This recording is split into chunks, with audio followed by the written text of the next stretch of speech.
Welcome to the Slop Temple. We pray this video helps.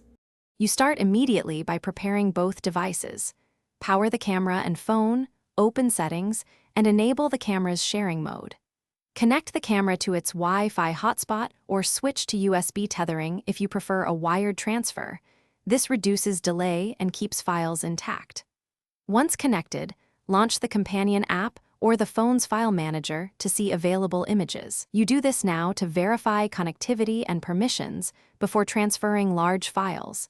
If the connection fails, you'll catch it early and avoid wasted transfers. Once connected, control the transfer by choosing quality and batch selection. You want to balance image fidelity versus transfer time. Tap to select the images or choose Import All, then pick the destination folder on your phone. Make sure to choose the correct transfer protocol, MTP for direct USB import or the app's import tool for Wi-Fi. While transferring, watch progress indicators and available storage. If speed is slow, switch to wired mode or lower resolution to complete faster and prevent partial files. You finish by verifying each transferred image opens correctly and that metadata like date and exposure are preserved, because that confirms a successful import.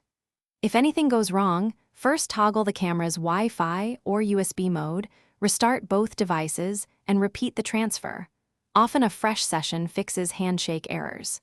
If problems persist, switch to a micro SD card reader and import directly to the phone or computer.